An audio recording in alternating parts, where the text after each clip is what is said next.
Thank you. Thank you so much. My point of view is actually this government resolution on mental health promotion in Finland. And it has a very tight connection, this economy, how we can well-being economy enhance public health. A little background. It's good to go to concepts. Our Ministry of Social Affairs and Health, the definition. And if we think about this, is it enough that we do actions in Finland, this little country we have heard so many times today? No, it's not enough. We need you all. We need all these devoting people all over the world. And that's why the connection, this economics of health for all. And this is so important, and we support this implementation. Some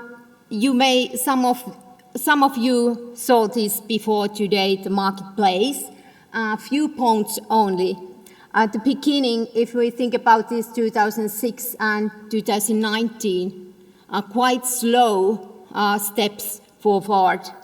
But I think the main point here in the beginning was when Finland was the presidency EU, and then Council adopts this conclusion on the economic of well-being.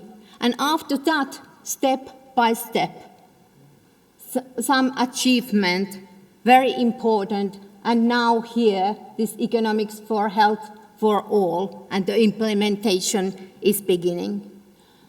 And some examples we have heard today about municipalities and work locally, and of course all sector, cross-sectoral collaboration is very important. And my point is here in the end, mental health in all policies. We started this few years ago,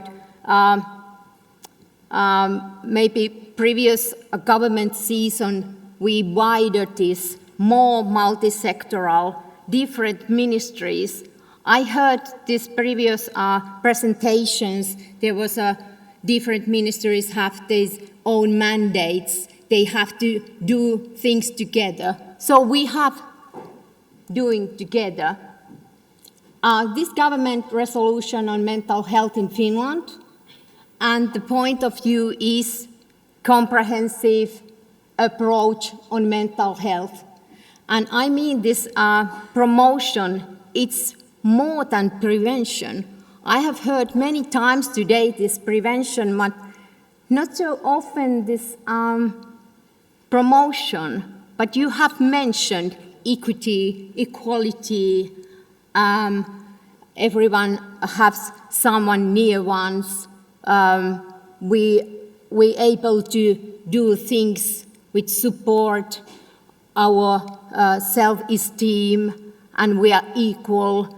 We do anti-racist work all the time, and these things are in our society all the time in daily lives, and it's promoting mental health. Do actions against all kinds of violence, protect children and young people in schools, in daily lives, in families. And it's important to understand how these different political decisions affect people's mental health and overall well-being.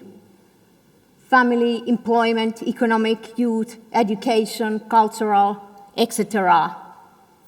And these interlinks, interacts, and balance between policies.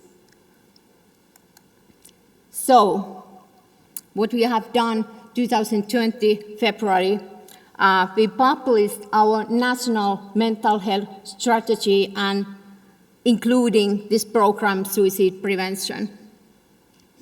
This has been a very important document, and if you think about these years, we didn't have a pandemic then, February 20.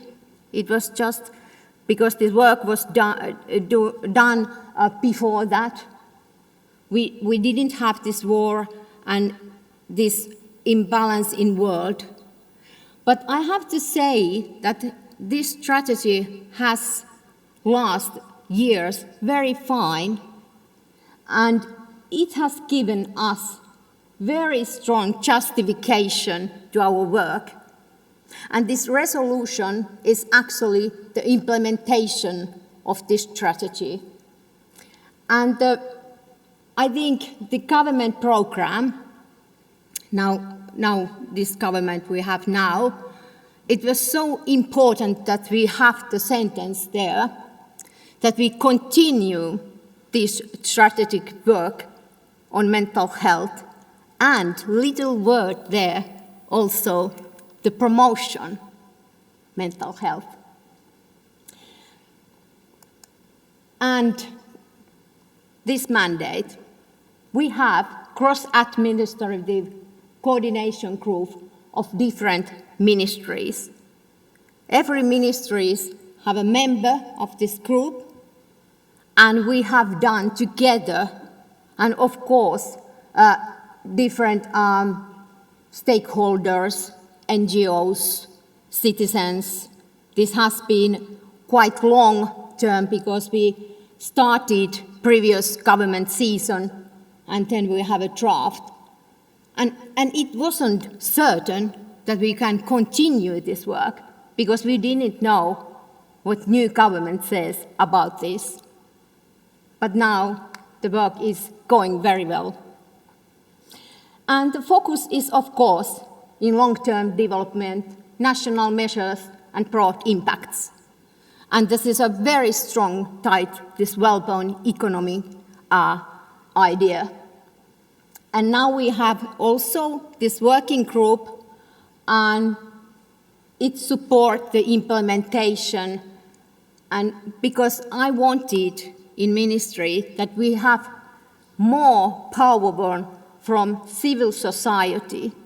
There are members from different kind of organizations, family, minorities, youth, and mental health organizations, people with disabilities, and so on. And I think it's going to be very interesting work. And I want that chair is from organization, mental health organization. I'm in secretary. And also expert from experience research institutes. But they are not very big groups. These are about 10 persons each. So it's very efficient. Something we have heard today, this is from our resolution.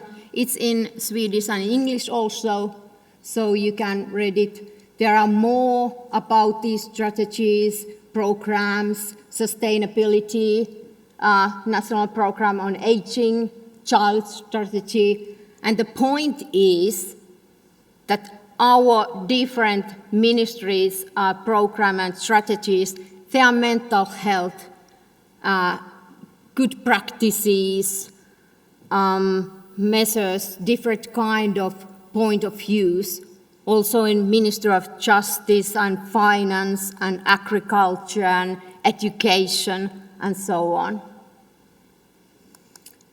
And this is actually the context. I like this picture because this is a mental well-being in daily life. We have heard today a lot about this kind of things.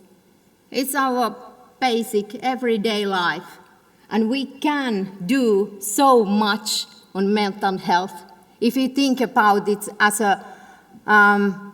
we invest children's, young people, old persons, people in work, different kind of life stages on mental health, it pays back. And lessons learned from implementation. Okay, there is few points, decision-making, model, framework, indicators. Today we have heard so excellent presentation about that. Public sector, we need everyone to this work. And of course, developing concrete tools is essential for promoting and implementing the principles of economic well-being. These government resolutions, it includes more than 70 practices which are ongoing, and now we are going to measure and evaluate what we are going to, are we going to achieve these good practices and how they affect people's daily life and so on. Okay, mental health promotion and supporting mental health at every level is invest with base back. And you can find in English our resolution here. Thank you.